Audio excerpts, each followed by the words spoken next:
Hey everyone, this side Rohit Pandey. मैं आप सबका स्वागत करता हूं अपने YouTube channel the melody talk में। दोस्तों, आप जैसे यहां पर एक छोटा सा बारकोड देख पा रहे हैं। आप जो भी डोनेट करते हैं, जो भी छोटा मोटा, तो वो हेल्प करेगा हमारे इस चैनल को ग्रो करने में, ताकि आप जैसे बहुत सारे लोग जो हेल्प चाहते हैं, एजुकेट होना चाहते हैं, चीज़ों को समझना चाहते हैं, तो वो अच्छे से समझ सकते हैं। दोस्तों, हम यहाँ पर बात करते हैं डायग्नोसिस के बारे में, यहाँ पर हम बात करते हैं प्रोसीजर्स के बारे में, यहाँ हम बात करते हैं आईसीटी, सीपीटी और हेपेक्स के बारे में, यानी कि मेडिकल कोडिंग के बारे में। तो चलिए इसके साथ शुरू करते हैं। दोस्तों, आज का जो टॉपिक है वो बहुत ही इम्पोर्टेंट है और इसके बारे में बहुत ही मतलब कंफ्यूजन भी है। तो मैं वो कंफ्यूजन भी दूर करने वाला हूँ और इन टॉपिक्स को बहुत अच्छे से पढ़ाने भी वाला हूँ। बट मैं चाहता हूँ कि आप सब अपने कॉपी और पेन के साथ बैठिए, ताकि इस चीज को अच्छे से समझ पाइए। ठीक है, चलिए इसके साथ शुरू करते हैं। तो आज का टॉपिक जो है हमारा, Medicare annual wellness preventive services and preventive medicine visit. दोनों, दोस्तों, ये दोनों ही थोड़े से कंफ्यूजिंग होते हैं। कहीं ना कहीं लोग जो इन दोनों के कोड्स अलग हैं। एक हेपिक्स के जी कोड्स हैं और एक में सीपीटी के डायरेक्ट कोड्स हैं। बट लोग यहाँ पर थोड़े थोड़े कंफ्यूज होते हैं मेडिकेयर और कमर्शियल इंश्योरेंस और इन सब को लेकर।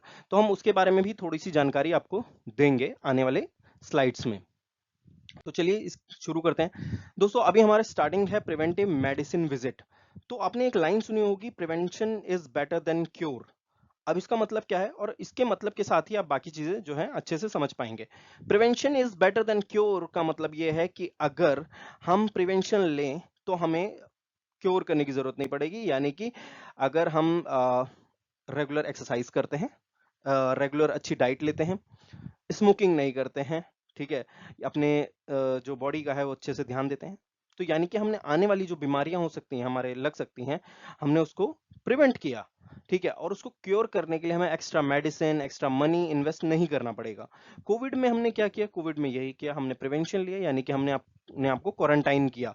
हमने वो प्रिवेंशन लिया जिसकी वजह से हम किसी और कांटेक्ट में नहीं आ पाए, किसी और के उस वायरस के कांटेक्ट में नहीं आ पाए, जिसकी वजह से हमें कोविड नहीं हुआ। कोविड नहीं हुआ तो हमें हॉस्पिटल नहीं जाना पड़ा, हॉस्पिटल नहीं जाना पड़ा यानी कि वहां जो खर्चे थे बहुत सारे वो हमारे बच गए। ठीक है, तो इसीलिए कहते हैं कि prevention is better than cure. But preventive test और डायग्नोस्टिक टेस्ट को पहले समझ लेते हैं, उसके बाद हम फिर आएंगे प्रिवेंटिव मेडिसिन विजिट में। मैं आपको छोटी छोटी सारी चीजें समझाने वाला हूं, तो इसलिए ध्यान से इसको सुनिए। हो सकता है वीडियो थोड़ी लंबी हो, तो आप मल्टीप्लाई 1.5 और 2 से कर सकते हैं, क्योंकि वो YouTube ने आपको सुविधा दे रखी है। ठीक है, तो अब आते हैं प्रिवेंटिव टेस्ट। प्रिवेंटिव टेस्ट क्या होते हैं? ये जो है, मान लीजिए एक पेशेंट है, बिना साइन एंड सिम्टम्स के जो है वो एक फिजिशियन के पास जाता है। तो डॉक्टर को लगता है कि यार इसकी जो हिस्ट्री है, कहीं ना कहीं जो इसके पेरेंट्स हैं उनको डायबिटीज था, ठीक है, या इसके सिबलिंग में किसी को कोई कैंसर है, कोलोरेक्टल कैंसर है, ठीक है, या इस तरह का है। तो वो क्या करता है कि उसको लगता है कि यार ये सारी चीजें पेशेंट में भी हो सकती हैं। ठीक है, उसको कोई साइन एंड सिम्टम नहीं है, बट स्टिल फ्यूचर में उसको वो हो सकता है, तो वो क्या करता है, वो रिकमेंड करता है कि हाँ भैया, टेस्ट, ये वाला टेस्ट करा लेते हैं। जैसे लैब टेस्ट करा लेते हैं, HbA1c करा लेते हैं, या फिर कोलोनोस्कोपी करा लेते हैं, जिससे हमें क्या होता है, एक आइडिया मिल जाएगा कि कहीं आपको वो मतलब वो जो बीमारी है वो उसकी स्टार्टिंग तो नहीं हो रही। अगर स्टार्टिंग हो रही है तो वो क्या करेगा, अर्ली डिटेक्ट कर लेगा। अर्ली डिटेक्ट कर लेगा तो उससे क्या बेनिफिट होगा, वो वहीं पर उसको रोक सकता है। ठीक है, इससे खर्चा भी कम आएगा, आपको एडमिट होने की भी जरूरत नहीं पड़ेगी। तो ये सारी चीजें प्रिवेंटिव टेस्ट में आती है। तो एक बार डेफिनेशन पढ़ लेते हैं। Preventive test or screening perform to detect disease और condition before any symptoms appear. Symptom होने से पहले पहले अगर उसको हम कंडीशन को डिटेक्ट कर लेते हैं, तो उसको एक तरह से उस टेस्ट को, उस टाइम के उस टेस्ट को हम स्क्रीनिंग बोलते हैं। यानी कि बिना साइन एंड सिम्टम के अगर हम कोई टेस्ट डॉक्टर रिकमेंड कर रहा है, तो एक तरह से उसको कह सकते हैं वो स्क्रीनिंग है। Helping to identify potential health issue early, ताकि हम जो भी कोई इशू है उसको अर्ली डिटेक्ट कर सकें। इसका एक एग्जाम्पल है, आप देख सकते हैं, कोलोरेक्टल कैंसर स्क्रीनिंग।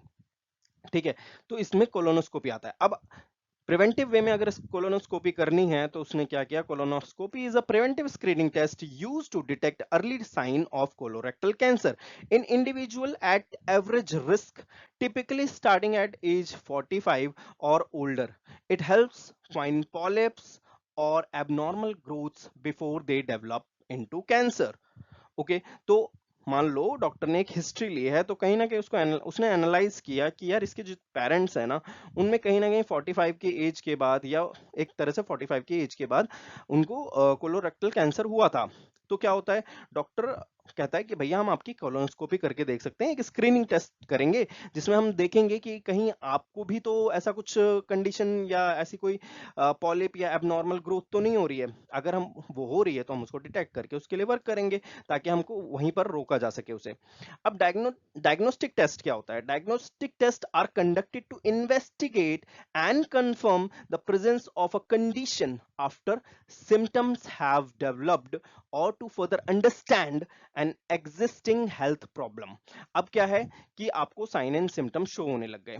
मान लीजिए आपको रेगुलर ब्लड में जो है स्टूल आ रहा है, अनएक्सपेक्टेड वेट लॉस हो रहा है, बहुत मतलब पेट दर्द रेगुलर रह रहा है। तो अब ऐसे में डॉक्टर क्या करता है, उसने देख लिया कि यार ये सिम्टम है, तो इसको क्या हो सकता है? अब क्या हो सकता है, ये जो रिलेटेड है कहीं ना कहीं हमारे एब्डोमिनल पार्ट से रिलेटेड हो सकता है। तो वो क्या करता है कि चलो यार हम कॉलोनोस्कोपी करके देखते हैं कि क्योंकि ऑब्वियसली उसके एनस के थ्रू जो स्टूल है वो ब्लड उसके अंदर आ रहा है, तो वो क्या करता है कि चलो ठीक है, डायग्नोस्टिक पर्पज से हम कोलोनोस्कोपी कर लेते हैं। अब वो कोलोनोस्कोपी करता है, उसको एग्जामिन करता है कॉलन को, और देखता है कहीं यार पॉलिप या ऐसा कुछ मतलब कहीं कट या ऐसा कुछ तो नहीं है। तो वो क्लोजली उसको देखता है, फिर उसको एनालाइज करता है और फाइंड आउट करता है कि यार ये कैंसर नहीं है, या कैंसर हो सकता है, या फिर गैस्ट्रोइंटेस्टिनल कोई इशू हो सकता है। ठीक है, तो उसने आइडेंटिफाई किया उसको, बिकॉज कहीं ना कहीं उस पेशेंट को ऑलरेडी सिम्टम्स शो हो रहे थे। ठीक है, तो यहां पर हमने समझा कि प्रिवेंटिव टेस्ट क्या होता है और डायग्नोस्टिक टेस्ट क्या होता है। दोनों में ही कोलोनोस्कोपी हो रही है, बट दोनों के पर्पस जो है वो अलग अलग हैं। ठीक है, एक का पर्पस है स्क्रीनिंग, बिकॉज वहां पर सिम्टम नहीं दिख रहे हैं और उसको अर्ली डिटेक्ट करना है, तो हमने प्रिवेंटिव टेस्ट किया। यहाँ पर सिम्टम दिख रहे हैं और उस सिम्टम को अंडरस्टैंड करने के लिए उसने एक टेस्ट किया कोलोनोस्कोपी, ताकि वो एनालाइज कर सके कि यार ये जो ब्लड आ रहा है स्टूल में, या अनएक्सप्लेन वेट लॉस हो रहा है, वो क्यों हो रहा है, उसका कारण क्या है। ठीक है, और उसके बाद वो मेडिकेशन करता है। ठीक है, अब प्रिवेंटिव विजिट गाइडलाइन जो है वो क्या है? Focus on screening. अब स्क्रीनिंग का मतलब आप समझ गए। ठीक है, early detection and prevention of disease through service like vaccination, blood pressure and cholesterol test, cancer screening like mammograms, colonoscopies and lifestyle counseling।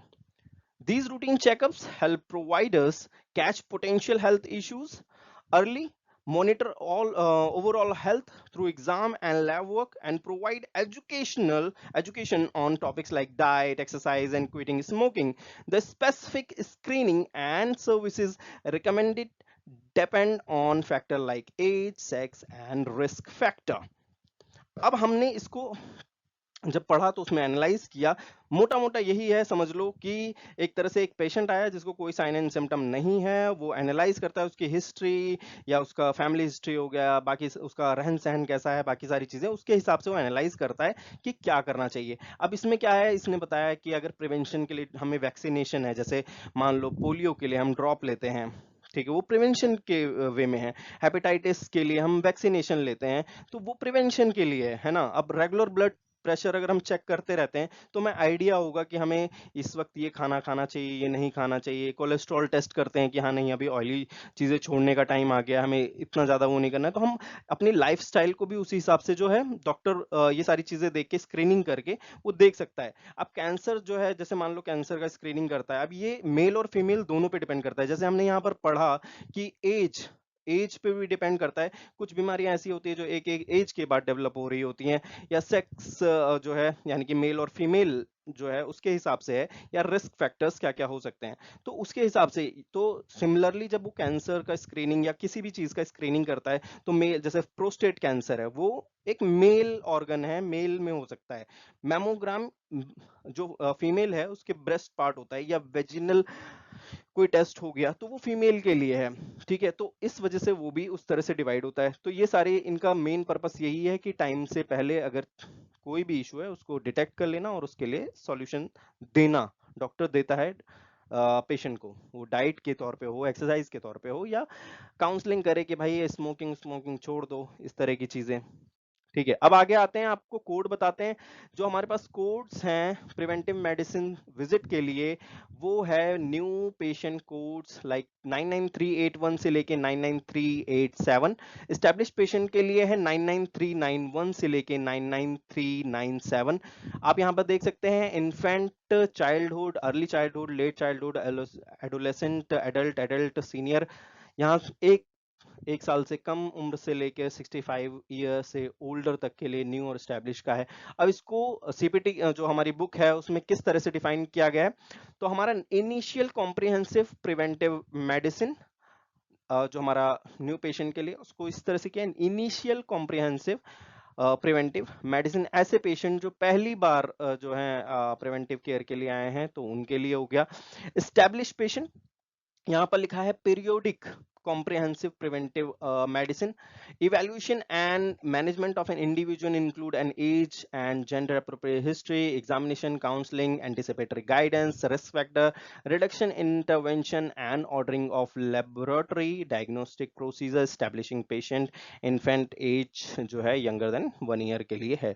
तो यहाँ पर आप देख सकते हैं जो इनिशियली पहली बार जो पेशेंट आया है उसके लिए हमारे लिए कोड जो है 99381 से लेके 99387 विद एज जो है वो भी दे रखा है।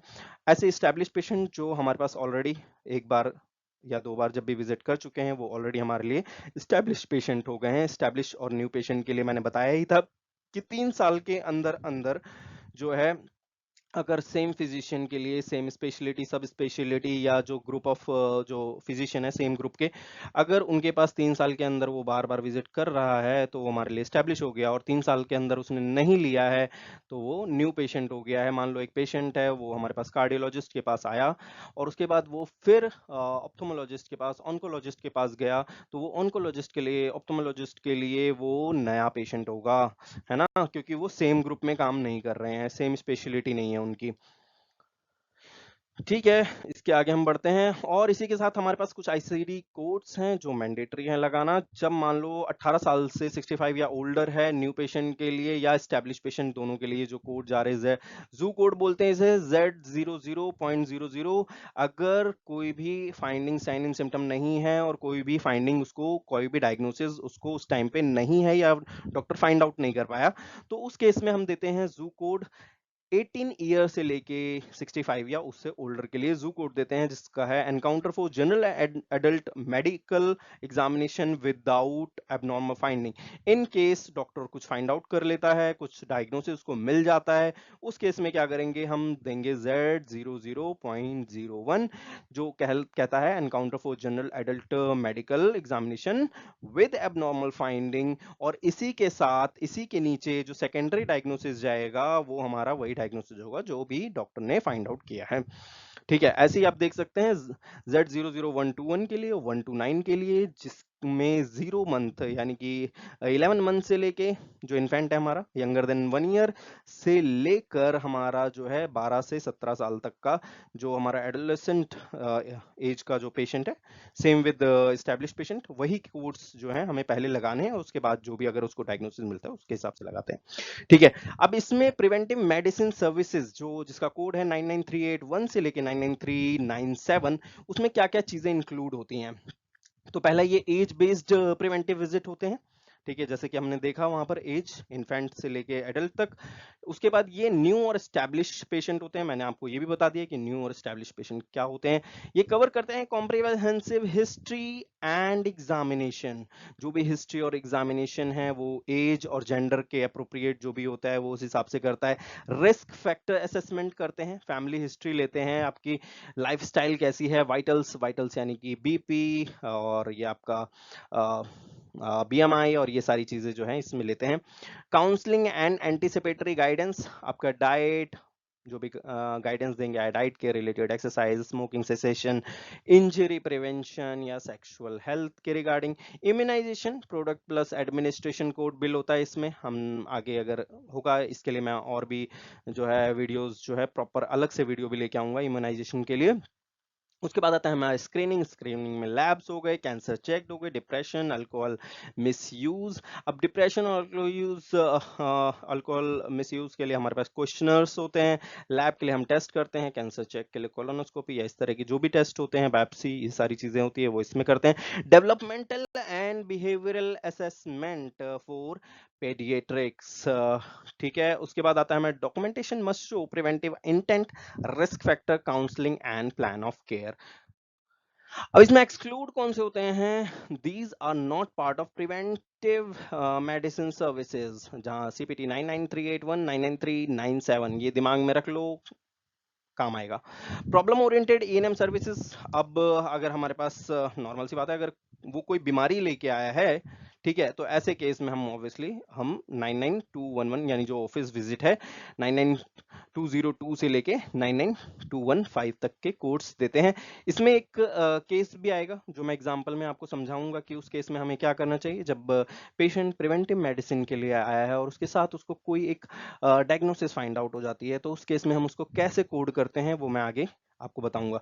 एनुअल वेलनेस विजिट हो गया G0438 से 00439 मेडिकेयर ओनली, और ये सेपरेट सर्विसेज हैं। इनिशियल प्रिवेंटिव फिजिकल एग्जामिनेशन अगर वो लेके आया है मेडिकेयर, नॉर्मल सी बात है मेडिकेयर के लिए तो G0402। हमें समझना पड़ेगा कि मेडिकेयर के लिए और कमर्शियल यूज के लिए दोनों के लिए अलग अलग कोड्स आते हैं। तो ये जो अभी मैंने G0402, G03, 0438, G0439 जो मैंने बताया वो हमारे मेडिकेयर एनुअल वेलनेस विजिट, ये भी प्रिवेंटिव काइंड होते हैं, बट इसमें फिजिकल एग्जामिनेशन नहीं होता है। ये जो हमने पढ़ा उसमें बहुत सारे फिजिकल एग्जामिनेशंस होते हैं, बट जो एनुअल वेलनेस विजिट है ये हम आगे से इसके बारे में पढ़ेंगे, तो मैं भी इधर ज्यादा कुछ नहीं बताऊंगा। स्क्रीनिंग बंडल बाय पेयर, सम लैब्स और वैक्सीन में बी बंडल्ड। अब ये क्या है? अब देखो कुछ वैक्सीनेशंस जो हैं वो नॉर्मली जो है प्रिवेंशन के तौर पे दिए जाते हैं, बट कुछ ऐसे वैक्सीन होते हैं, जैसे मान लो एक पेशेंट है उसको अफ्रीका में जाना है, तो वहां पर कुछ ऐसी प्रॉब्लम्स हो सकती हैं, तो उसके प्रिवेंशन के लिए अगर वैक्सीनेशन दे रहे हैं तो वो जो हमारे कुछ कमर्शियल जो हमारे इंश्योरेंस है वो अ, मान लेते हैं कि ठीक है इसको हम इंक्लूड कर लेते हैं, कुछ नहीं मानते हैं, ठीक है, तो उसके लिए सेपरेट अलग से आपको पे करना पड़ता है। तो एक तरह से वो उस तरह के वैक्सीन या उस तरह के लैब्स होते हैं जो कई बार इंश्योरेंस कंपनियां जो है उसको इंक्लूड नहीं कर रही होती, उसके लिए पेमेंट नहीं दे रही होती है, तो वो आपको अलग से पेमेंट देना पड़ता है। Diagnostic lab test order due to symptoms obviously symptom की वजह से आया तो डायग्नोस्टिक टेस्ट करना पड़ेगा, जैसे मैंने बताया था प्रिवेंशन टेस्ट और डायग्नोस्टिक टेस्ट में क्या अंतर है ये आपने देख लिया। Procedure treatment for acute chronic conditions, अब कंडीशन लेके आया तो वो डायग्नोसिस होगा ही उसमें। Follow up visit for existing diagnosis, ये जो मैंने अभी थोड़ा बहुत पढ़ा है इसको मतलब सिर्फ माइंड में ऐसे जानने के लिए रख लिया, इतना ज्यादा फोकस नहीं करना इन चीजों पे, ठीक है। कोड्स 99381 से लेके 99397 इंक्लूड काउंसलिंग होता है, रिस्क फैक्टर इंटरवेंशन होता है कि क्या रिस्क हैं उसके लिए क्या क्या प्लान्स हो सकते हैं, ये सारी चीजें बताई जाती हैं। If additional counselling guidance beyond preventive care is provided, तो हमारे पास कुछ स्पेसिफिक कोड हैं, यानी कि अलग से काउंसलिंग गाइडेंस का कुछ दिया जाता है, तो उसके लिए हमारे कोड्स हैं 99401 से लेके 99429 can be reportedly separately when appropriate, तो इसको सेपरेटली कोड किया जाता है, तो इसको भी मैं आगे जो है अच्छे से आपको क्लियर करूंगा। अब इसमें हेल्थ स्क्रीनिंग है। अब जब भी हम पेशेंट आता है तो उससे कुछ कुछ जो है डेटा डिमांड किया जाता है ताकि वो समझ पाए कि किस तरह से होता है, उसके हिसाब से फिर प्रिवेंशन और ये सारी चीजें उसके लिए करते हैं कि उसको क्या मैमोग्राम अगर है या कोई टेस्ट है वो सारी चीजें की जाती हैं। तो हेल्थ स्क्रीनिंग में आता है regular test to check for disease before symptom appears, जैसे कार्डियोवैस्कुलर के लिए हो गया blood pressure and cholesterol lipid profile test हो गया, कैंसर स्क्रीनिंग लाइक मैमोग्राम, अगर स्क्रीनिंग कर रहे हैं ब्रेस्ट के लिए तो मैमोग्राम करते हैं, पैपिस्मेयर करते हैं सर्वाइकल के लिए, ये फीमेल के लिए टेस्ट होता है, एंड कोलोनोस्कोपीज फॉर कोलोरेक्टल, ये बोथ मेल एंड फीमेल के होता है। अदर डिजीज जैसे टेस्ट करते हैं डायबिटीज के लिए HbA1c, HIV टेस्ट के लिए and other infections based on risk, तो प्रिवेंटिव वे में इस तरह के टेस्ट किए जाते हैं। इम्यूनाइजेशन से समझ सकते हैं vaccination to prevent infectious disease such as flu shot, routine childhood immunization, बच्चों को बहुत सारे वैक्सीनेशन लगते ही हैं ताकि उनको इम्यूनाइज किया जा सके, उनको प्रिवेंट किया जा सके आने वाली जो डिजीज या डायग्नोसिस से, ठीक है। फिर counselling and education discussion to help improve your health, जैसे उनको बताया जाता है कि भैया डाइट लो, एक्सरसाइज, टोबैको और अल्कोहल यूज करते हैं तो उसके लिए काउंसलिंग दी जाती है। Mental health concern like depression और एंजाइटी, तो उसके लिए अलग से काउंसलिंग होती है। Healthy pregnancies and family planning, ठीक है। तो उसके लिए अगर वो प्रेग्नेंट है वुमेन या कुछ इस तरह से, तो उसके लिए उस तरह से काउंसलिंग की जाती है। Physical examination, a comprehensive physical checkup that may include measurement like height, weight, BMI, body mass index and blood pressure along with checks for balance and visual acuity. How to determine what right for you? Next slide. Age and life stage guideline vary significantly by age. For example, recommendation for a child's visit differ from those for an older adult. Normal सी बात है, अगर अलग अलग edges हैं तो उसके हिसाब से अलग अलग रिकमेंडेशंस होंगी।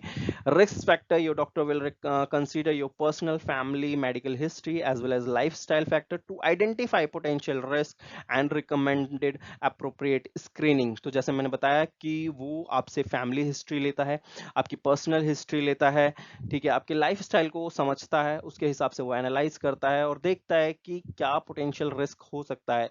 जैसे कि मैंने एग्जांपल दिया था कि आपकी फैमिली में किसी को डायबिटीज है, किसी को इन द सेंस आपके मदर फादर को जो हेरिडिटरी हो सकती है, तो वो कहीं ना कहीं आपके लिए लैब टेस्ट जो है वो स्क्रीनिंग के पर्पज से रिकमेंड करेगा, ठीक है, डायबिटीज को देखने के लिए, समझने के लिए। Coverage, many insurance plan including those under Affordable Care Act must cover a set of preventive services at no cost to you. A preventive visit diagnostic मैंने बता ही दिया है, फिर देख लेते हैं। A preventive visit is for the routine checkups and early detection. समझ में आ रहा है? A diagnostic visit occurs when a doctor is actively investigating a specific symptoms or a problem found during a preventive screening. Already आपको पता है. Annual checkups, routine annual checkups are distinct from visit for sickness or injury and should be regular part of your health maintenance. और ये चीजें हमने Indian insurance company, जब हम insurance लेते हैं और ये रेगुलर ये जो चेकअप्स होते हैं ताकि प्रिवेंटिव पर्पज से, ताकि इंश्योरेंस को कम पे करना पड़े, मतलब एक नॉर्मल वे में सोचा जाए तो इंश्योरेंस कंपनियां ये सारी चीजें इसलिए करती हैं ताकि उनको, अगर वो अर्ली स्टेज पे ये सारी चीजें डिटेक्ट हो जाती हैं तो उनको उसके लिए पेमेंट नहीं करना पड़ता ज्यादा, ठीक है। जब ऑब्वियसली बीमारी ज्यादा सीवियर होगी तो उसमें ज्यादा पैसे खर्च होंगे, तो वो इंश्योरेंस कंपनी चाहती है कि उससे बचे, तो इसलिए ये चीजें करती जाती हैं। अब देखो, अभी हमने जो पढ़ा है उसको हम थोड़ा ऐसा एक बार रिवाइज कर लेते हैं, ताकि जब हम एग्जाम्पल ये कर रहे हो तो यहाँ के बाद प्रिवेंटिव मेडिसिन सर्विसेज खत्म हो जाएंगे। तो हमें याद रखना है कि preventive medicine services age based होता है, एस्टैब्लिश और न्यू पेशेंट के लिए होता है। प्रिवेंटिव होता किस लिए है? बिना सिम्टम के पेशेंट आता है, उसका अगर जो भी हिस्ट्री ये सब लिया जाता है, उसके बाद जो भी है क्या बोलते हैं, प्लान किया जाता है कि इसको किस तरह से स्क्रीनिंग, कौन सी स्क्रीनिंग या किस तरह से लैब टेस्ट या कौन से कैंसर कोलोनोस्कोपी ये सब की जाए जिससे अर्ली डिटेक्शन हो जाए चीजों का, ठीक है, ताकि वो क्योर कर सकें, ठीक है। उसके बाद हमने कोड पढ़े थे 99381 से लेके 99397 तक, न्यू और एस्टैब्लिश, ठीक है। अब आते हैं हम एग्जांपल पे। 39-year-old male schedule her first visit with a new provider.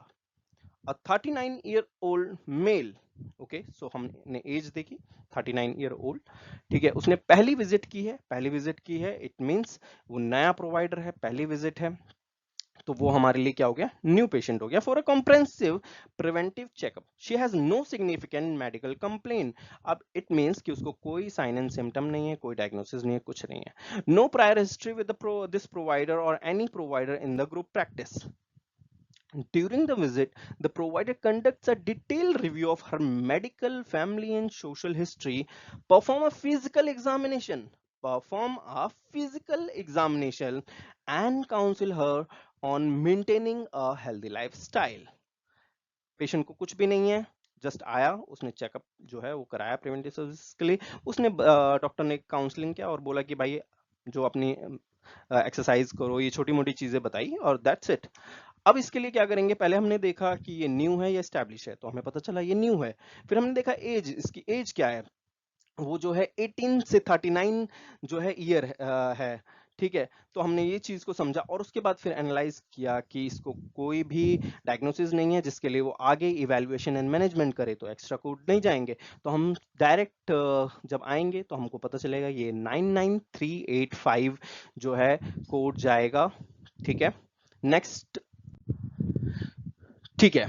अब मैंने जो कहा था कि अगर पेशेंट को कुछ एक्स्ट्रा होता है during prevention visit, medicine visit, या डॉक्टर फाइंड आउट करता है कुछ नया जिसके लिए वो अलग से सेपरेटली इवैल्यूएशन एंड मैनेजमेंट करता है, ठीक है, तो हम कैसे कोड करेंगे? तो आइए पढ़ते हैं example 2। A 32-year-old female new patient come for preventive medicine visit required by her employer. Okay, the physician completes all requirement for the preventive visit. अब उसने हिस्ट्री ले ली, फिजिकल एग्जामिनेशन कर लिया, बाकी सारी चीजें कर ली. During the history portion, the patient tells the physician that she has been having some knee pain exacerbated by running. Patient जब वो फिजिकल एग्जाम उसका मतलब उसका एग्जाम कर रहा था, उस ड्यूरेशन में पेशेंट ने बताया कि उसको जो है घुटनों में दर्द है और वो बढ़ जाता है जब वो रनिंग करती है. तो physician obtain additional history about the pain and examine. अब देखो उसने एग्जामिन किया नी को और tell her to reduce her until the pain subsides. उसने रनिंग के लिए मना किया and give her a handout of on knee exercise के लिए बोला. He also recommends she try knee braces and follow up if the pain does not lessen with rest. ठीक है, तो उसने उस चीज को एग्जामिन किया, ठीक है, उसने अलग से टाइम दिया उस नी पेन के लिए. जब भी डॉक्टर हमको ये समझना पड़ेगा, जब भी डॉक्टर कहीं भी कुछ भी एक्स्ट्रा टाइम देता है तो उसके लिए सीएमएस ने अलग से कहीं ना कहीं कोर्स बना रखे हैं, ठीक है. तो हम अब इसको समझते हैं. The physician documents the extra work done to address the knee issue.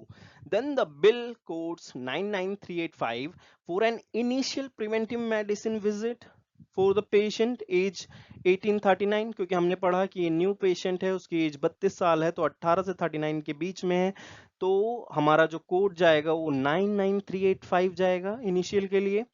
उसके बाद along with, अब उसने अलग से नी के लिए उसने वर्कअप किया, उसने टाइम दिया, ठीक है, तो हमने वहां पर कोड किया 99203, यानी कि office visit, because he address one acute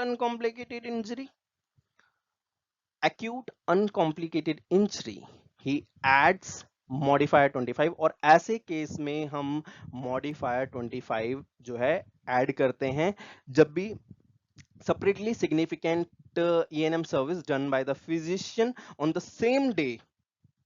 ठीक है, तो अब क्या है, यहाँ पर हमें मॉडिफायर 25 को भी समझना पड़ेगा कि अगर पेशेंट आया प्रिवेंटिव मेडिसिन विजिट के लिए और डॉक्टर ने उसने बताया कि नी पेन है, अब नी पेन को लेकर उसने प्रिवेंटिव मेडिसिन वाला पार्ट तो कंप्लीट किया ही किया, उसने फिजिकल एग्जामिनेशन किया, उसने हिस्ट्री ली, बाकी सारी चीजें ली, उसको गाइड भी किया, बट जब पेशेंट ने बताया कि उसको नी पेन है, तो नी पेन के लिए स्पेसिफिकली उसने अलग से टाइम निकाला, उसने उसको चेक किया, ठीक है, उसने उसको रिकमेंडेशन दी, उसके बाद उसके बारे में बात की.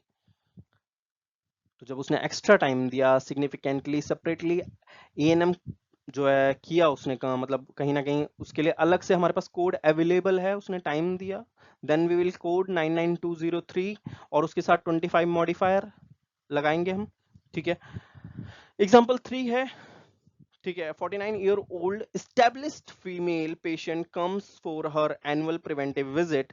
The physician completes all preventive requirements, then addresses new complaint of fatigue and insomnia. अब जब पेशेंट एस्टैब्लिश है तो हमारे पास जो कोड जाएगा वो 99391 से लेके 99397 तक जाएगा. अब एज क्या है पेशेंट की, 49 है, ठीक है, तो हम उस हिसाब से कोड करेंगे 99396. उसने एड्रेस किया, पेशेंट ने बताया कि भैया हमें फटीग है, इंसोमिनिया है, नींद नहीं आ रही है, थकावट सी महसूस हो रही है. अब डॉक्टर ने क्या किया, उसके लिए एक डिटेल हिस्ट्री, फिजिकल एग्जाम और लैब टेस्ट दिए, सीबीसी और टीएसएच. तो उसने परफॉर्म किया, उसने वर्कअप परफॉर्म किया, उसने डिटेल में उसको फिजिकली एग्जाम किया, हिस्ट्री ली, ठीक है, तो उसने एक्स्ट्रा वर्क किया. तो उस टाइम पे हम क्या करेंगे, हम बिल करेंगे एक अलग से इवैल्यूएशन एंड मैनेजमेंट का कोड जो हमारा ऑफिस विजिट का होगा 99213, ठीक है, और उसके साथ हम 25 मॉडिफायर लगाएंगे, सेपरेटली सिग्निफिकेंट ईएनएम service done by the physician on the same day, ठीक है. तो हम 25 मॉडिफायर के साथ लगा देंगे, ताकि हम इंश्योरेंस कंपनी को बता सकें कि भैया वो प्रिवेंटिव सर्विस के लिए आया था, प्रिवेंटिव मेडिसिन विजिट के लिए आया था, उसके लिए कोई चार्ज ना किया जाए, बट उसके साथ उसको एक प्रॉब्लम थी, ठीक है, उसके लिए हमने काम किया, उसके लिए हमें जो है वो पैसा चाहिए, ठीक है, उस तो वहां से उसको एक्स्ट्रा चार्जेस मिल जाएंगे, ठीक है। अब हमारे पास जो टॉपिक आ रहा है, इस देखो जो नेक्स्ट टॉपिक है एनुअल वेलनेस विजिट, उससे पहले हमें ये समझना जरूरी है कि मेडिकेयर, मेडिकेड और कमर्शियल इंश्योरेंस में जो है डिफरेंस क्या है। तो हमारा जैसे सेंट्रल गवर्नमेंट होती है, जो पूरे देश की मोदी गवर्नमेंट है, समझ लो एक एग्जांपल के तौर पे।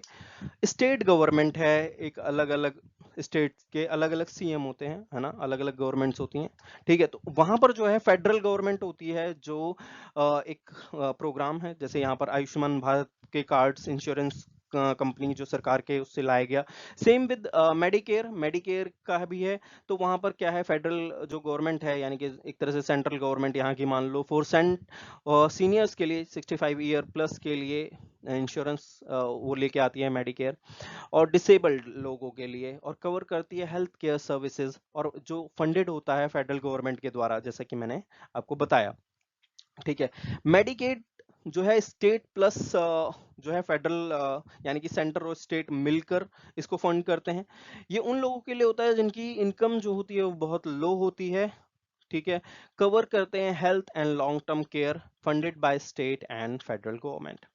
अब कमर्शियल इंश्योरेंस क्या होते हैं? कमर्शियल इंश्योरेंस वो होते हैं जो प्राइवेट इंश्योरेंस होते हैं, ठीक है। अलग अलग कंपनियों के आपको इंश्योरेंस पता होंगे, एचडीएफसी का अलग है, मैं नाम सिर्फ नॉर्मली ले रहा हूँ, आपको पता ही है कि अलग अलग प्राइवेट कंपनियां होती हैं, उनके अलग अलग इंश्योरेंस होते हैं। मैं यहाँ नहीं बोल रहा हूँ किसका इंश्योरेंस सही है क्या नहीं है, इन सब से दूर हूँ, ठीक है। तो यहाँ पर मतलब बताने के लिए एग्जांपल, ठीक है। Private insurance plans for individual employers, वो अपने अकॉर्डिंग जिस हिसाब से आप प्रीमियम भरेंगे उस हिसाब से वो जो है कवरेज जो है वो देता है, ठीक है। अलग अलग कवरेजेस जो है प्रोवाइड करता है, कुछ डायग्नोसिस में इंक्लूड होते हैं, कुछ नहीं होते हैं, तो इट्स टोटली डिपेंड ऑन कि आप प्रीमियम कैसा ले रहे हैं, प्लान कौन सा ले रहे हैं, तो वो कमर्शियल इंश्योरेंस के तौर पे जो है वो होता है। तो मेडिकेयर और मेडिकेड जो है वो गवर्नमेंट फंडेड है, और कमर्शियल जो है वो हमारा प्राइवेट इंश्योरेंस होता है, ठीक है। आपको आई होप समझ में आ गया होगा। अब आते हैं हम Medicare annual wellness preventive services पर, ठीक है। तो ये एनुअल वेलनेस विजिट, जैसा कि ये मेडिकेयर फेडरल गवर्नमेंट से फंडेड है, तो इसमें कोई फिजिकली एग्जाम नहीं होता है, ठीक है। इसमें नॉर्मल आपके पास क्वेश्चनरीज आते हैं, पेशेंट के पास वो सारी चीजें भर देता है नॉर्मली। एक तरह से ये प्रिवेंशन के लिए होता है कि वो मतलब एक तरह से आपकी लाइफस्टाइल को चेक करता है, आपकी चीज़ों को समझता है, आपकी हिस्ट्री और इन सबको, जो पास्ट मेडिकल हिस्ट्री है, फैमिली हिस्ट्री, उसको समझता है, और आपको कथित तौर पर कुछ चीज़ें बता देता है, और आपकी स्क्रीनिंग स्क्रीनिंग जो होती है वो कर देता है, ठीक है। एक तरह से वो चीजें होती हैं, शॉर्ट में मतलब नॉर्मल वे में समझा जाए। अब हम इसको पढ़ते हैं। The intent of an annual wellness visit is to provide a comprehensive, personalized and protective approach to preventive care, focusing on identify and managing potential health risk to maintain or improve overall well-being of individual. It is not a routine physical examination. It is not a routine physical examination. ये वाला point याद रखने की जरूरत है. But rather a yearly appointment with an individual primary care provider to review the patient health status and developed a personalized preventive plan. तो यहाँ पर क्या किया जाता है, जो रिस्क है उसको एनालाइज किया जाता है, पेशेंट की हेल्थ को एनालाइज किया जाता है, ठीक है। और उसके बाद एक पर्सनलाइज्ड प्रिवेंटिव प्लान जो है वो पेशेंट को दिया जाता है। अब the primary purpose of AWV, in short में कहते हैं एनुअल वेलनेस विजिट के शॉर्ट को AWV कहते हैं, is to promote early detection.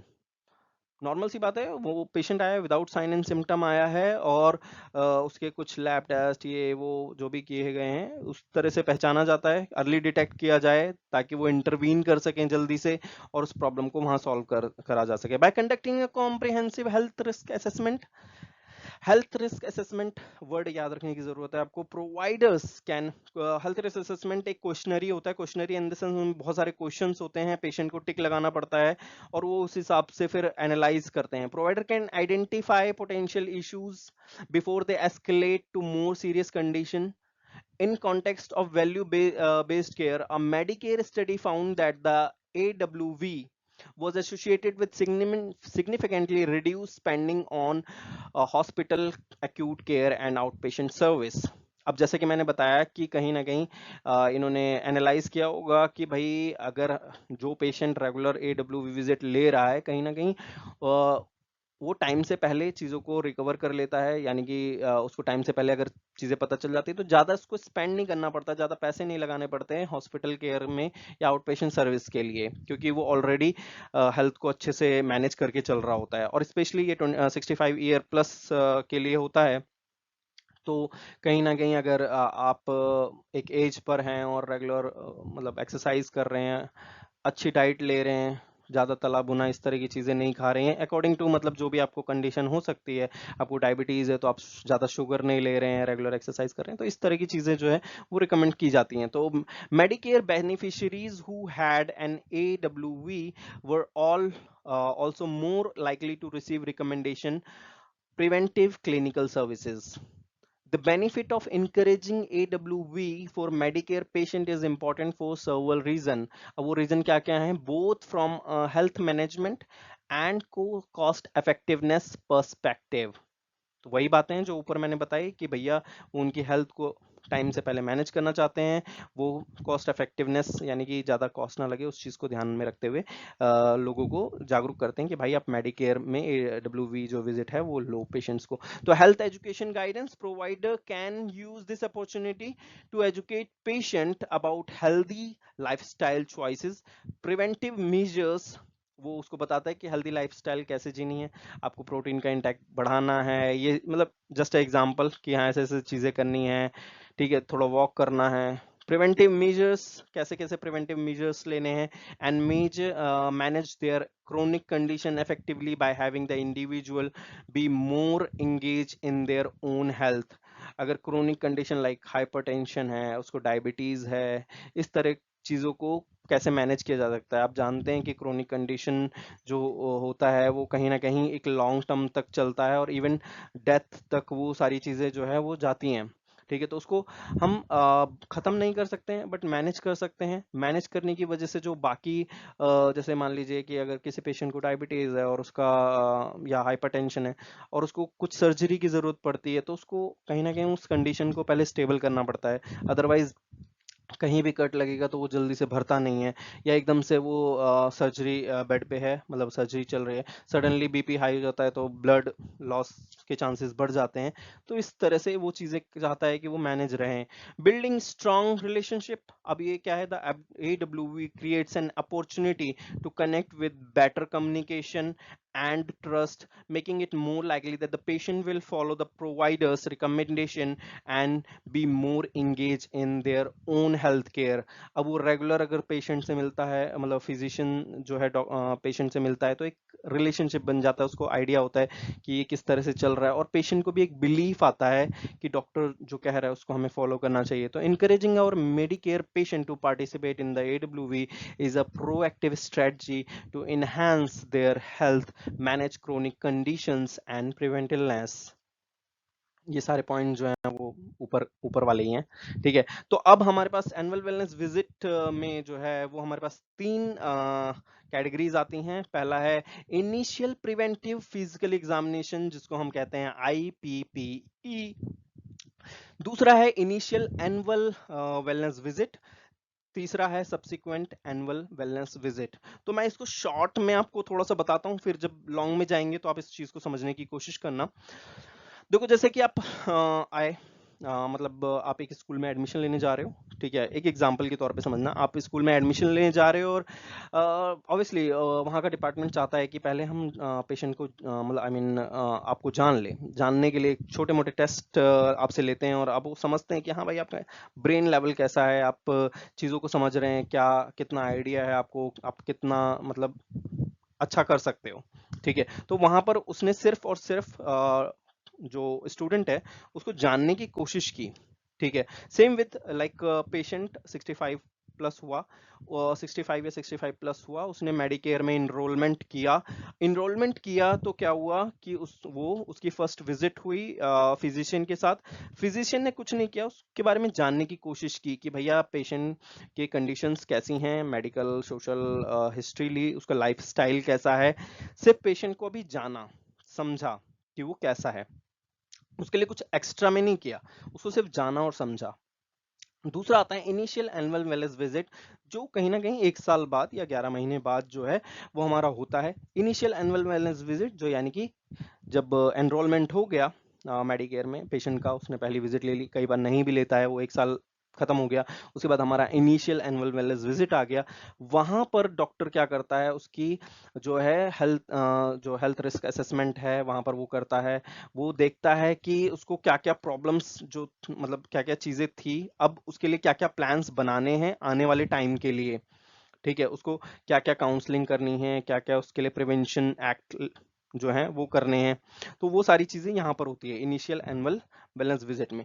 अब सब्सिक्वेंट में क्या होता है, जो भी उसने इनिशियल विजिट में किया है उसको वो अपडेट करता रहता है regular.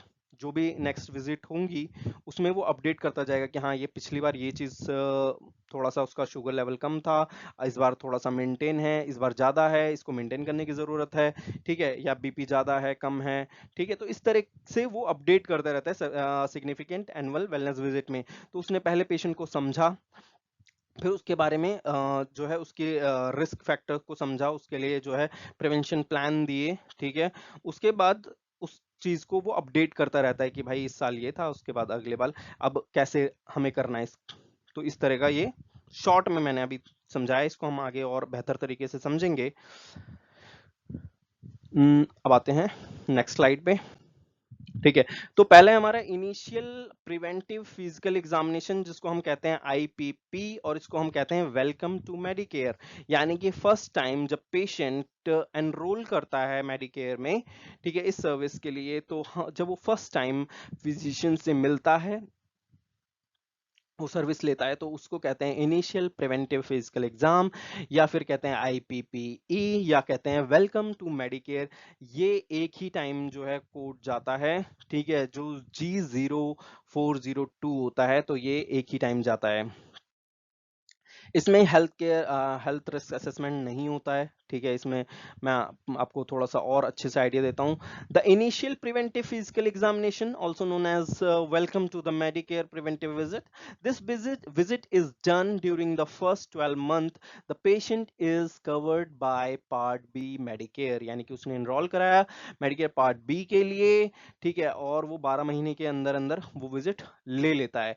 It is beneficial for both patient and provider. अब ये क्यों, मतलब इस कैसे बेनिफिशियल है पेशेंट के लिए और प्रोवाइडर दोनों के लिए। The purpose of this visit is for the patient to learn about health promotion, वो हेल्थ को कैसे बेटर रख सकता है, डिजीज को कैसे प्रिवेंशन एंड डिटेक्ट किया जा सकता है, while providing a comprehensive review of their medical and social history।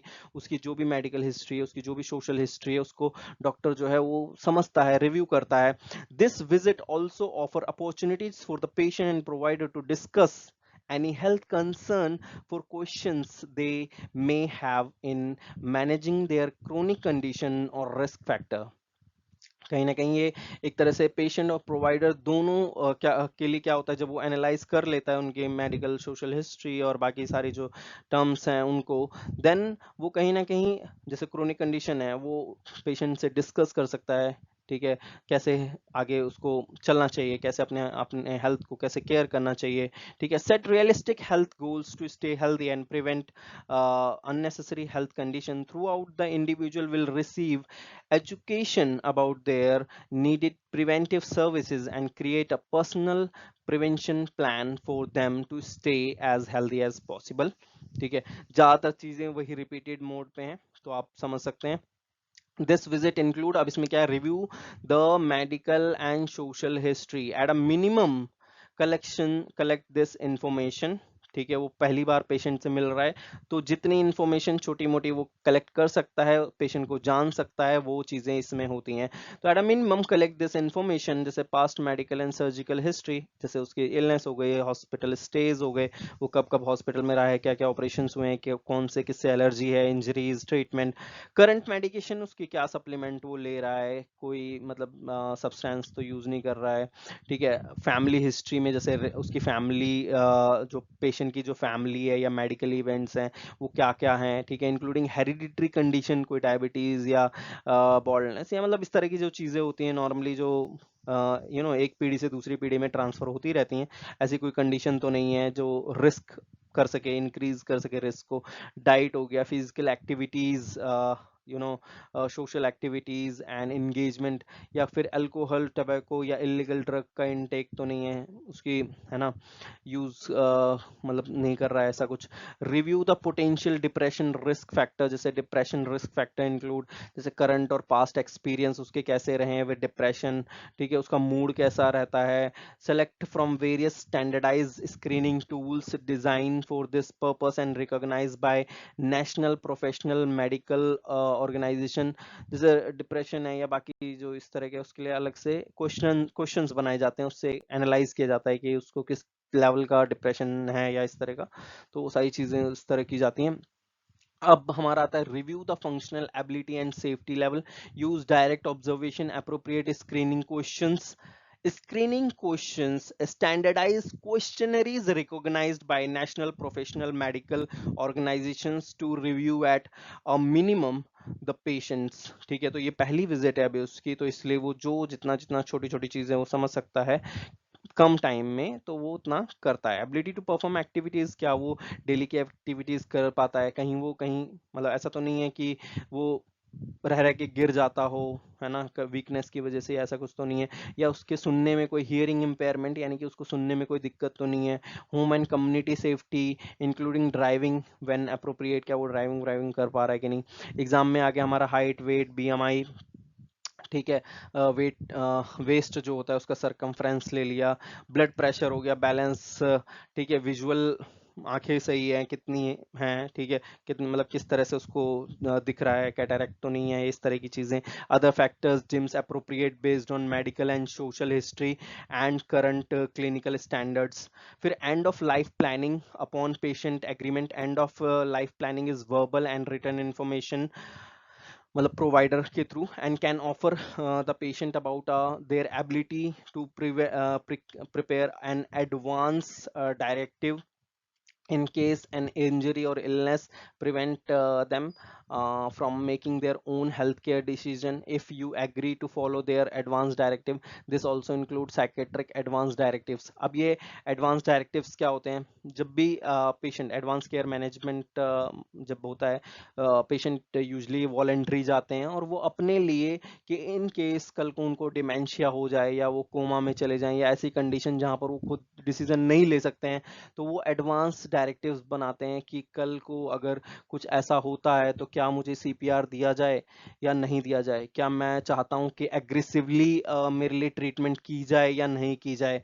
तो वो उस केस, उस कंडीशन में जहां पर उसके लिए कोई डिसीजन नहीं ले सकता है, या वो खुद चाहता है कि उसकी क्या क्या विशेज हैं, किस तरह से उसको ट्रीट करना चाहिए, है ना, तो वो सारी चीजें हम यहाँ पर डॉक्यूमेंट करते हैं, या ताकि उसको इन फ्यूचर जब भी हो तो डिसीजन लेने में जो प्रोवाइडर है उसको दिक्कत ना आए उस ऐसी कंडीशन में जहां पर वो डिसीजन ना ले पाए, ठीक है। तो वहां पर पेशेंट खुद जो है फ्यूचर के लिए डिसीजंस बना लेता है। Review current opioid prescription for patients with a current opioid prescription, review any potential opioid use disorder तो नहीं है, risk factor, okay, evaluate their pain severity, current treatment plans क्या क्या हैं, provide information about non opioid treatment option, refer to a specialist, इस तरह की चीजें बताई जाती हैं फिजिशियन के द्वारा। Screen for potential, review the patient potential substance use disorder risk factor and as appropriate refer them treatment, अगर वो सब्सटेंस कोई यूज कर रहा है तो उसके लिए बताया जाता है कि भाई ये मत यूज करो, या रेफर किया जाता है उसके लिए ट्रीटमेंट, या फिर स्क्रीनिंग टूल जो भी मतलब है उसको यूज़ किया जाता है जानने के लिए कि किस लेवल पे उसको जो है वो यूज़ है, डिपेंडेंस है ना, इस तरह का, या अब्यूसिव है, इस तरह के समझने के लिए। Educate, council and refer based on previous component, based on जो भी उनका रिजल्ट उसने रिव्यू किया है, इवेल्युएट किया है, उसके हिसाब से वो उसको प्रोवाइड करता है अप्रोप्रिएट एजुकेशन, काउंसलिंग, और अगर रेफर की ज़रूरत पड़ती है तो वो करता है। तो हमारे लिए इसके लिए जो कोड है जो G0402 है, initial preventive physical examination face to face service limited to new beneficiary during the first 12 month and Medicare enrolment. ठीक है, तो जो भी मेडिकेयर के द्वारा जो भी सर्विसेज इसमें हैं तो वो सारी चीज़ें जो है की जाती है। उसके बाद आता है कि when you provide an IPPE, ठीक है, इनिशियल प्रिवेंटिव फिजिकल एग्जामिनेशन, तो एक सिग्निफिकेंट अगर उसके साथ कुछ एक्स्ट्रा में ENM सर्विस भी की जा रही है तो वहाँ पर हम मॉडिफायर 25 जो है लगाते हैं और हम ENM कोड देते हैं, जैसा कि मैंने प्रिवेंटिव मेडिसिन सर्विसेज में बताया था, प्रिवेंटिव केयर में, प्रिवेंटिव मेडिसिन केयर में भी बताया था। तो when you provide an IPPE and significant separately identifiable medical necessary evaluation and management, यानी कि वो मेडिकली नेसेसरी भी है उसके लिए इवैल्यूएट करना और उसके लिए वर्कअप करना, तो फिर हम क्या करते हैं कि G0402 के साथ फिर हम 99202 से लेके 99215 तक कोड देते हैं और उसके साथ मॉडिफायर 25 भी देते हैं, ताकि हम जस्टिफाई कर सकें, बता सकें कि वो प्रिवेंट मतलब एनुअल वेलनेस विजिट के लिए इनिशियल प्रिवेंटिव फिजिकल एग्जामिनेशन के लिए आया था, बट उसके साथ कहीं ना कहीं हमारा ENM जो है न्यू डायग्नोसिस के लिए या जो भी उसको डायग्नोसिस थे उसके लिए इवेल्युएट किया हमने, टाइम एक्स्ट्रा दिया, तो 25 मॉडिफायर के साथ उसको जस्टिफाई किया जाता है। That portion of the visit must be medically necessary, जैसे मैंने बताया कि वो ज़रूरी होना भी चाहिए, ऐसा नहीं कि अननेसेसरी उसको कर रहे हैं, and reasonable to treat the patient illness और इंजरी और to improve the functioning of a malformed body part. अब हमारा जो दूसरा है वो हमारा है इनिशियल एनुअल वेलनेस विजिट, यानी कि वो पहली विजिट कर चुका है, साल में एक बार जो लेनी होती है मेडिकेयर एनरोलमेंट के बाद, वो ले चुका है। अब हमारे पास आता है इनिशियल एनुअल वेलनेस विजिट। अब इनिशियल जो है वो फर्स्ट, एक तरह से फर्स्ट एनुअल वेलनेस विजिट होती है। तो the value of the initial annual wellness visit lie in its comprehensive health assessment. अब वो हेल्थ असेसमेंट भी करता है, पहले उसने हेल्थ रिस्क असेसमेंट नहीं किया था, अब वो हेल्थ रिस्क असेसमेंट भी करता है, पर्सनलाइज प्रिवेंशन प्लान भी देता है, contributing to proactive health care by identify potential health issues before they become serious, जैसा कि हर प्रिवेंटिव केयर में मैं बता रहा हूँ। ठीक है, timely intervention and improve outcomes. The AWV foster a strong relationship between the patient and provider, promoting open communication and shared decision making. ठीक है, तो इसमें वही है, review and update the health risk assessment, get patient self reported information, physician और the patient can update the HRA, यानी कि health risk assessment, जिसमें बहुत सारे क्वेश्चंस आते हैं, वो पेशेंट खुद भी घर पे भर सकता है या फिर वो वेटिंग एरिया में with the help of nurse या जो भी है वो उसके साथ उसको भर सकता है। ठीक है, उसको सबमिट कर सकता है। ठीक है, बिफोर और during the AW visit.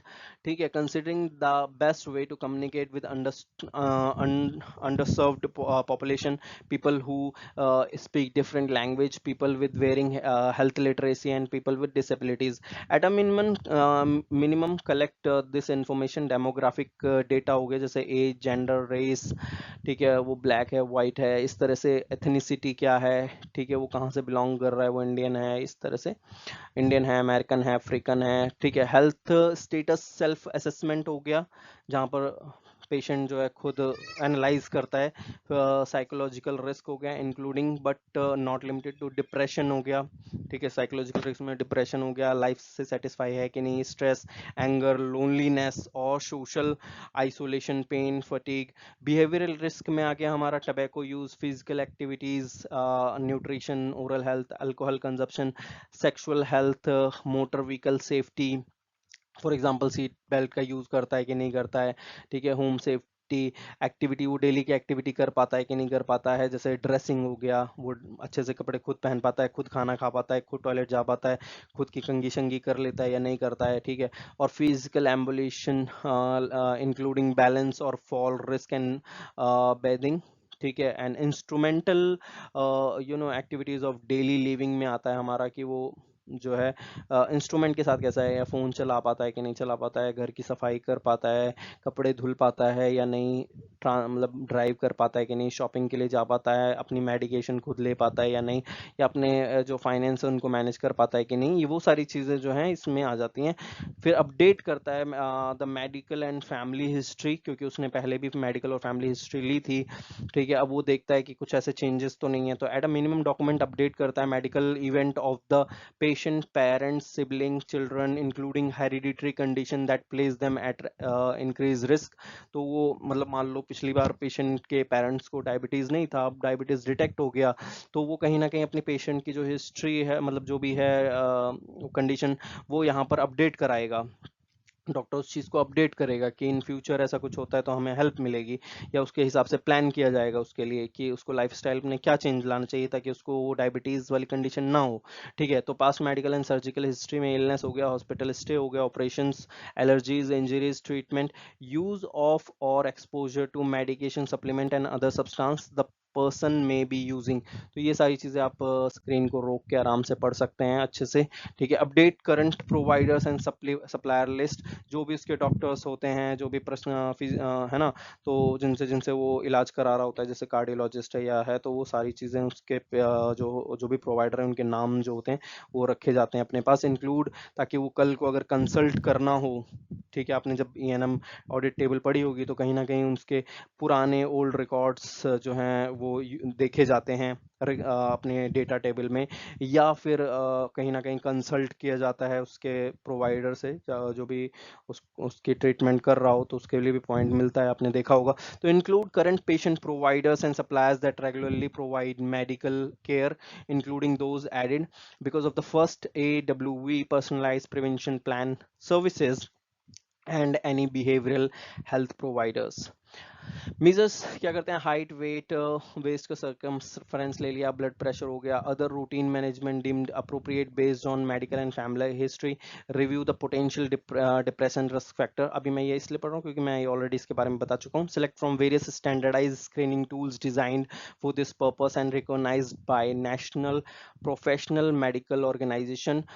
Depression risk factor include current और past experience with depression or other mood disorder।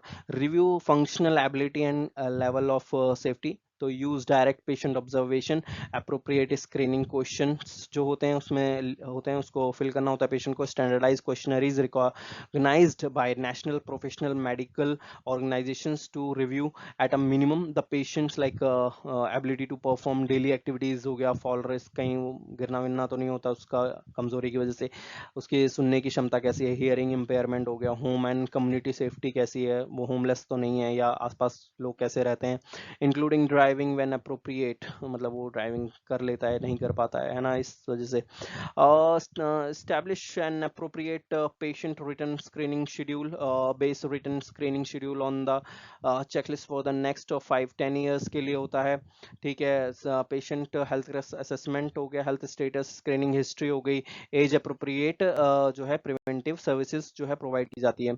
Establish a check list of risk factor and condition, जैसे recommendation of primary, secondary and tertiary interventions, और report whether they are underway. mental health conditions including depression, cognitive impairment, हाथ पांव ढंग से काम कर रहे हैं, सॉरी दिमाग काम कर रहा है या नहीं कर रहा है, ठीक है। Initial physical preventive I mean initial preventive physical examination, risk factor और identified condition, treatment options and associated risk and benefit, provide personalized patient health advice and appropriate referral to health education or preventive counseling and service programs, including referrals to educational and counseling services or program aimed at community-based lifestyle interventions to reduce health risk, promote self-management, fall prevention, nutrition, physical activity, tobacco use cessation, weight loss, cognition, social engagement, provide advance care planning, जैसे कि मैंने बताया कि advance care planning में क्या क्या होता है, ACP शॉर्ट में बोलते हैं is a discussion between physician and patient about prepare an advance directive in case of an injury or illness, prevent them from making their own health care decisions। जैसा कि मैंने बताया कि मान लो वो कोमा में चला जाए या कल को डिमेंशिया हो जाए या ऐसी कुछ हो जाए, तो फ्यूचर के लिए वो फिजिशियन को बता देता है कि मेरे साथ जो है जो क्या क्या किस तरह की ट्रीटमेंट किया जाए, क्या एग्रेसिवली मुझे ट्रीट किया जाए या एग्रेसिवली ट्रीट करने की ज़रूरत नहीं है, या सीपीआर दिया जाए या डू नॉट रेसिसिटेट वाली कंडीशंस जो है वो अप्लाई की जाए। तो इस तरह की चीज़ें जो है वो एडवांस में फिजिशियन को बता देता है, ताकि वो हेल्प करती है उस कंडीशन में जब पेशेंट सीवियरली इंजर्ड हो जाता है या इस तरह की कंडीशन आती है जहाँ वो डिसीजन नहीं ले पाता है, तो वहाँ पर डॉक्टर उस तरह की चीज़ें करते हैं जो उसने पहले बताई होती है एडवांस में। ये वॉलेंट्रीली होता है, ठीक है। इसके लिए भी कोड्स होते हैं 99496 एंड नो सॉरी 97 एंड 99498। इसके लिए कोड्स होते हैं, ठीक है। But and future care decisions they might need or want to make, how they can let other know about their care preferences, caregiver identification, advanced directive elements which may involve completing standard forms। Advanced directives is a general term that refers to various documents like living will। living will में बता ही दिया मैंने कि वो पहले से ही decide करके जाता है कि उसको क्या क्या होना चाहिए उस कंडीशन में जब वो इस तरह का हो, इंस्ट्रक्टिव डायरेक्टिव्स दे के जाता है। हेल्थ केयर प्रॉक्सी क्या होता है, मान लो वो अपने ही अपने लेवल पे वो डिसाइड करता है कि मेरा एक बंदा है, इसको मैं जो है health care power of attorney दे रहा हूँ, अपने हेल्थ की जो है पावर ऑफ अटॉर्नी इसको दे रहा हूँ इन केस इन कंडीशन जहाँ पर मैं उस लायक नहीं हूँ जब मैं डिसीजन ले सकूं, तो मेरे बिहाफ पर जो ये बंदा है XYZ जो भी हो सकता है, ठीक है, तो वो मेरे बिहाफ पे डिसीजन लेगा, ठीक है। तो वो सारी चीज़ें जो हैं यहाँ पर आती हैं एडवांस केयर प्लानिंग में। It's a document that appoint an agent और records a person wishes about their medical treatment at a future time when the individual can not communicate for themselves, ठीक है। रिव्यू करंट अपॉइड प्रिस्क्रिप्शन, ठीक है, तो यहाँ पर आ जाता है evaluation their pain severity, current treatment plan, provide information non opioid treatment option, refer for specialist and appropriate screen for potential substance use disorder, social determinant of health risk assessment starting in 2024, Medicare include an optional social determinant of health risk assessment as a part of the annual wellness visit। This assessment must follow the standardized evidence based practices and ensure communication aligned with the patient's educational, developmental and health literacy level। मतलब social determinant और of health ऐसी condition होती है, अगर आपने ANM का audit table देखा होगा तो ये मॉडरेट में आता है, रिस्क में आता है। यहाँ पर क्या होता है कि कोई भी सोशल और इकोनॉमिकल कंडीशन जो डायरेक्ट इनडायरेक्टली जो है वो मेडिकल कंडीशन नहीं होती बट इनडायरेक्टली अफेक्ट कर रही होती है पेशेंट के कंडीशन को, तो वो हमारे सोशल डिटर्मिनेंट होते हैं। जैसे उसका डाइवोर्स हो गया है या उसके पास उसके पास इनकम नहीं है, इनकम सोर्स नहीं है, या होमलेस है, या मतलब बहुत सारी ऐसी चीज़ें हैं, जैसे वो इलिटरेट है, वो चीज़ों को समझ नहीं पा रहा है, मेडिकेशंस को नहीं समझ पा रहा है, वो यहाँ से तो मेडिकेशन लेके जाता है, प्रिस्क्रिप्शन लेके जाता है, बट उसको समझ में नहीं आ रहा है कैसे दवाइयाँ लेनी है, वो ओवरडोज ले लेता है, तो वो इनडायरेक्टली अफेक्ट कर रहा है ना, उस पेशेंट को, उसकी हेल्थ को। तो इसके लिए जो हमारा इनिशियल जो एनुअल वेलनेस विजिट है उसका जो कोड है G0438 है, इसमें पर्सनलाइज प्रिवेंटिव प्लान्स आते हैं, ठीक है। और हमने पढ़ा when you provide initial annual wellness visit, तो सेम जो है अगर एएनएम विजिट होती है उसके साथ तो हमारे पास G0438 तो जाएगा ही जाएगा, फिर एएनएम कोड जाएंगे और 25 मॉडिफायर जाएगा। अब सब्सिक्वेंट एनुअल वेलनेस विजिट आ रही है, ठीक है। सब्सिक्वेंट एनुअल वेलनेस विजिट जो है offer clinician that the opportunity revisit and refine patients personalized preventive plans, update risk assessment, जो भी risk assessment उसने initially लिया था उसमें अब वो update कर रहा है, and track progress of on health goals, ठीक है, क्या क्या चेंजेस आए पिछले बार से। AWV help patient understand their health risk, develop a personalised preventive plan and take proactive steps to improve their health. ठीक है, तो ये जो चीज़ें मैंने अभी इनिशियल में बताई थी वही सारी चीज़ें इसमें हैं। Review and update the health risk assessment, update the medical and family history. अब यहाँ पर अपडेट किया जा रहा है, update current provider and supplier list, जो भी पिछली बार से चेंज आया है मेजर किया जा रहा है। Detect any cognitive impairment patient may have, update the patient written screening schedule, base written screening schedule on USPSTF and advisory committee for on immunization practice recommendation, patient health risk assessment, health status and screening history and age appropriate। ये सारी चीज़ें होती है, update किया जाता है risk factor and conditions. तो ये आप आराम से इसको स्क्रीन को रोक के पढ़ सकते हैं। ठीक है, necessary provider and update patient. ठीक है, प्रोवाइडर एडवांस केयर प्लानिंग, ये मैंने आपको बता ही दिया है। Preview current opioid prescription, screen for potential substance use disorder, social determinant of health risk assessment. ये सारे पॉइंट्स मैं आपको ऑलरेडी क्लियर कर चुका हूँ। ठीक है, diagnosis to report a diagnosis code when submitting subsequent annual wellness visit claim. Modifier does Medicare does not require you to use a specific subsequent annual wellness visit diagnosis code, so you may choose any diagnosis code consistent with the patient exam code. All conditions that the patient deal with every day, address them at this appointment to capture any HCC code the patient has। ठीक है, उसके बाद हमारा code आता है G0439 annual wellness visit, जो है subsequent है, including a personalised prevention plan जो उसको दिया जाता है। तो हमारे पास 3 कोड्स हो गए हमने जो समझे, G0402, G0438 एंड G0439। ये हमारे पास 3 कोड हैं एनुअल वेलनेस विजिट के। अब इसमें समझ लेते हैं कि before the visit flag patient charts who are due to annual wellness visit, use a script और talking points, remind patient that copay may apply if other services. तो उसमें क्या होता है, उनको पहले से ही अगर प्रिवेंटिव केयर के लिए आ रहा है, प्रिवेंटिव उसके लिए एनुअल वेलनेस विजिट के लिए, तो उनको बता दिया जाता है कि अगर इसके साथ कोई कंडीशन निकलती है और उसके लिए अगर हम कुछ करते हैं तो यू हैव टू पे फॉर दैट। ठीक है, send patient health risk assessment, ताकि वो कंप्लीट कर सके। ठीक है, ड्यूरिंग द विजिट क्या होता है, confirm patient has completed health risk assessment, उसने कंप्लीट कर दिया है या नहीं किया है, इसका ध्यान रखा जाता है। नहीं किया है तो उसको कंप्लीट कराया जाता है। ठीक है, electronic health report functionality, paper form जो भी होता है, ये सारी fill. After the visit schedule next 8W V यानी कि एनुअल वेलनेस विजिट एंड और फ्लैग पेशेंट चार्ट फॉर और रिमाइंडर टू शेड्यूल, प्रिंट और send patient summary to the patient portal that has next schedule appointment और appointment reminder. तो ये सारे जो है कि एनुअल वेलनेस विजिट से पहले क्या होता है, एनुअल वेलनेस के दौरान क्या होता है और उसके बाद क्या होता है। Pre-visiting planning, send patient for labs, obtain report for complete preventive services such as colonoscopy, mammogram. If possible, queue up order in electronic health record to populate during visit. Remind patient to bring their medication for reconciliation. Patient से वो medications जो हैं वो use कर रहा है उसको मंगा लिया जाता है। ठीक है, वाइटल्स में क्या क्या आते हैं, ब्लड रूमिंग, मतलब जब वो ड्यूरिंग द विजिट जो है क्या होता है कि वो ब्लड प्रेशर चेक करता है, हाइट वाइटल्स जो भी हैं वो लेता है। Screening visual acuity in IPP, if अगर वो इनिशियल प्रिवेंटिव फिजिकल एग्जामिनेशन है तो वो विजुअल एक्यूटी भी चेक करता है। ECG, depression, fall risk, cognitive status, functional status कि वो डेली चल पा रहा है कि नहीं कर पा रहा है, दिमाग कितना काम कर रहा है, ये सारी चीज़ें कॉग्निटिव और फंक्शनल में आती हैं।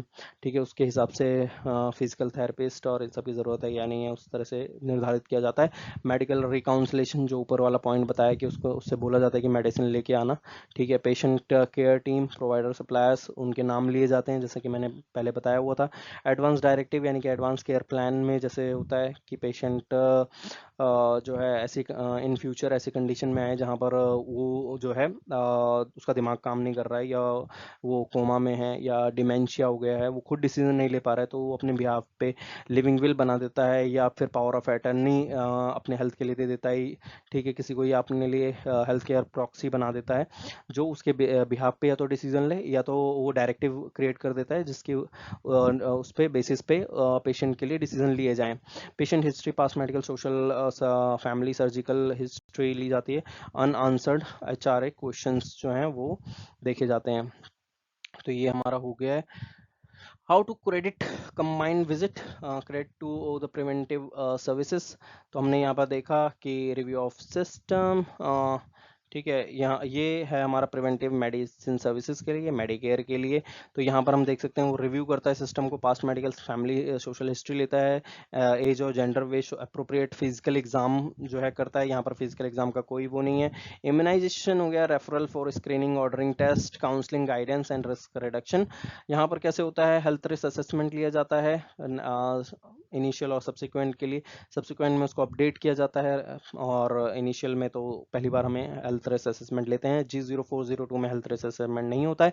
Past medical, family and social history including screening, vital and visual acuity, visual acuity initial IPPE में ज़्यादातर किया जाता है। इम्यूनाइजेशन हो गया, रेफर फॉर स्क्रीनिंग हो गया, anticipatory guidance and risk reduction हो गया, चेकलिस्ट, पर्सनलाइज प्लान। अब credit to the problem oriented E&M visit, तो हमको पता है न्यू और एग्जिस्टिंग प्रॉब्लम, ये हमको ऑलरेडी हमें आइडिया है कि ये कैसे काम करता है E&M के लिए। उसके बाद ये हमारे जितने भी कोड्स हैं, ये हमारा स्टार्टिंग में G कोड हो गया IPPE के लिए, इनिशियल मेडिकेयर, एनुअल, सब्सिक्वेंट के लिए ये एनुअल डिप्रेशन स्क्रीनिंग जो मैंने आपको बताया था code, annual alcohol misuse screening के लिए, ब्रीफ अल्कोहल मिसयूज काउंसलिंग के लिए, इंटेंसिव बिहेवियरल काउंसिल के लिए G0447 हिपिक्स के कोड उसे 99497 एडवांस केयर प्लानिंग जो मैंने आपको बताया था 16 मिनट से 13 मिनट्स के लिए होता है, और एडिशनल कोड भी होता है इसका 99498 जो 30 मिनट एडिशनल कोड होता है। G0008 admin to flu shot, pneumonia shot के लिए G0009 होता है। ड्यूल विजिट के लिए जब भी प्रिवेंटिव के साथ अगर आता है तो हम न्यू और एस्टेब्लिश E&M ऑफिस विजिट जो है कोड करते हैं साथ में। 52 modifier, reduce services, distinct procedural service, preventive services और सिग्निफिकेंट सेपरेट E&M सर्विसेज जो है 25 मॉडिफायर हमने ज़्यादातर पढ़ा है। प्रिवेंटिव सर्विसेज का आपको पता ही है 33, और हम प्रिवेंटिव सर्विसेज इसीलिए 33 मॉडिफायर लगा देते हैं ताकि कहीं ना कहीं पेशेंट को पेमेंट ना करनी पड़े अगर वो प्रिवेंटिव सर्विसेज में इंक्लूड हो रहा है तो। ठीक है, तो इसी के साथ ये वीडियो यहाँ पर समाप्त होती है। आप एक बार दोबारा जाके रिवाइज कर सकते हैं, बार बार इस वीडियो को देख सकते हैं। अगर वीडियो पसंद आई तो आप शेयर कर सकते हैं, लाइक कर सकते हैं, सब्सक्राइब कर सकते हैं। आप सबका जो योगदान है बहुत ज़रूरी है, आप सबका सपोर्ट मेरे लिए बहुत ज़रूरी है ताकि हम और अच्छी से अच्छी वीडियोस ला सकें, ऐसे लोगों को ला सकें जो आपके लिए कुछ अच्छी इन्फॉर्मेशंस दे सकें। तो उसके लिए हमें आपको सपोर्ट की ज़रूरत पड़ेगी। Thank you so much, bye.